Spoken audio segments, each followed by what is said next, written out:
لا الہ الا اللہ بچوں سے بڑی انٹرٹینمنٹ میرے خیال کے مطابق دنیا میں کوئی نہیں ہے.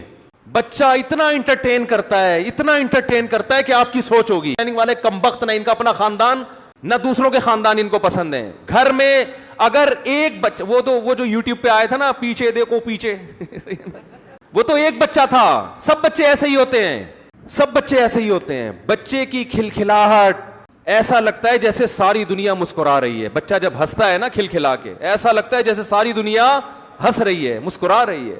تو کیا ہو گیا؟ ابھی میں تو جا رہا ہوں دعوتوں میں ہزار گز کے بنگلوں میں، یار بچے ہی نہیں ہیں. مالدار لوگ ہیں 2 بچوں کے بعد بس خاتون سمجھا رہی اپنی بہو کو دیکھ پہلے ان کی اچھی طرح تربیت کر لے، بس انہیں کی کر لے. یہ بھی دماغ میں غلط کانسیپٹ ہے کہ تیسرا آ گیا تو ان کی تربیت نہیں ہوگی. پتہ نہیں کس نے پٹیاں سکھا دی ہیں. بچے خود بچوں کی تربیت کر رہے ہوتے ہیں. یقین نہ آئے نا، ایک بچہ اپنی گود میں لے کے بیٹھے وہ چپ کر کے بیٹھا رہے گا، جیسے ہی دوسرا بچہ آئے گا بچہ ایک دم کھلکھلانا اس کے ساتھ کھیلنا شروع کر دے گا. بچے کو اپنے قریبی عمر دوسرا بچہ چاہیے. بچے جو گھر میں ہونے چاہیے نا صرف ماں باپ کے لیے نہیں، ایک دوسرے کے لیے ہونے چاہیے. دیکھو میرے والدین دنیا سے چلے گئے، اللہ ان کی مغفرت فرمائے.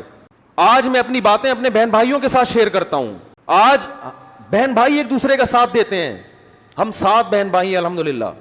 اگر یہ نہ ہوتے تو میری زندگی میں تنہائی ہوتی. جو رشتے بہن بھائیوں سے محبت ملتی ہے وہ بیوی سے نہیں ملتی، جو بیوی سے ملتی ہے وہ بہن بھائیوں سے نہیں ملتی، جو والدین سے ملتی ہے وہ دوستوں سے نہیں ملتی. ہر محبت کا دائرہ کار دوسرے سے الگ ہے. بھائی سے جو محبت ملتی ہے وہ بہن سے نہیں ملتی. بہن سے جس قسم کی باتیں کر سکتا ہے وہ بھائی سے نہیں کر سکتا. تبھی تو قرآن کے الفاظ دیکھو، یَهَبُ لِمَن يَشَاءُ إِنَاثًا، جس کو چاہتا ہوں بیٹیاں دیتا ہوں. کم سے کم بیٹیوں کا لفظ 3 کی عدد پہ صادق آتا ہے، کم سے کم، زیادہ سے زیادہ تو جتنی ہو. جس کو چاہتا ہوں ذکرانہ بیٹے گفٹ کرتا ہوں. بیٹا یا 2 بیٹے نہیں بلکہ بیٹے.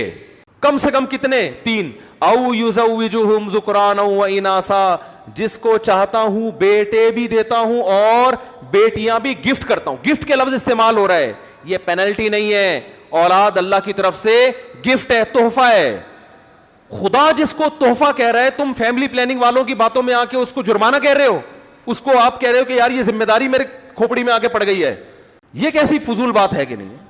آپ کہہ رہے ہو یار یہ تو بڑی ٹینشن ہے، دوسرے کے بعد تیسرا کیوں؟ ٹینشن یہ تو خدا کہہ رہے گفٹ ہے، تو خدا بھی غلطی کر سکتا ہے کیا؟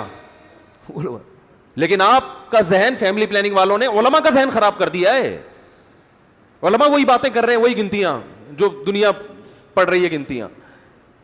تو کم سے کم 3 بیٹے اور کم سے کم 3 بیٹیاں، اس کا قرآن ذکر کر رہے ہیں. کم سے کم یہ گفٹ کی ابتدا ہے، یہاں سے گفٹ شروع ہوتا ہے. فیملی مکمل ہوتی ہے کم از کم 3 بیٹے ہوں اور کم از کم 3 بیٹیاں. یہاں سے فیملی کی تکمیل کی ابتدا ہو رہی ہے. آگے پھر اللہ قرآن میں کہتا ہے کہ تم تقوی والی زندگی اختیار کرو گے، یمددکم باموال و بنین، کثرت سے اولاد دوں گا تمہیں میں. یہ اولاد آپ کے بڑھاپے میں آپ کا معاشی سہارا بنے گی، آپ کے لیے دعائیں کرے گی، آپ کے غم میں آپ کے ساتھ شریک ہوگی. آپ کہہ سکتے ہو فلاں کا بچہ تو بڑا نکما نکلا، فلاں کا بچہ تو 1 نمبر کا چور، فلاں کے بچے تو ایسا کر رہے ہیں. تو دیکھو چند مثالیں تو ہر جگہ ہوتی ہیں.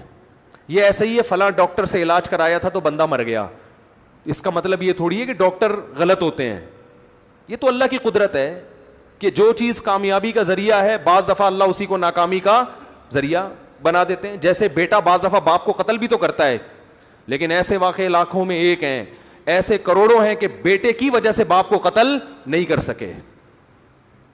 ایسے کروڑوں ملیں گے کہ باپ تک پہنچنے کے لیے پہلے بیٹا کیا بن گیا؟ آڑ بن گیا.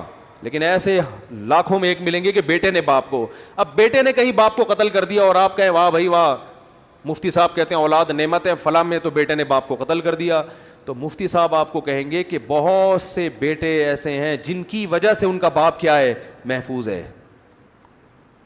تو یہ نعمت ہے اللہ کی. تو بڑے بڑے بنگلے خالی، پتہ نہیں دیواروں سے باتیں کرتے ہیں. پیسہ بھی اللہ نے، یہ جو کہتے ہیں نا معاشی مسائل ہیں، معاشی مسائل اگر مسئلہ ہوتا تو مالداروں کی اولادیں زیادہ ہوتی، غریبوں کی کم. یہ معاشی مسئلہ نہیں، ہوس ہے، ہوس کہ میری دولت پہ میں سانپ بن کے بیٹھ جاؤں. جو کمبخت اپنی اولاد پہ خرچ کرنے کو تیار نہیں ہے، اس کی کنجوسی اور بخل کا آپ عالم دیکھو یار.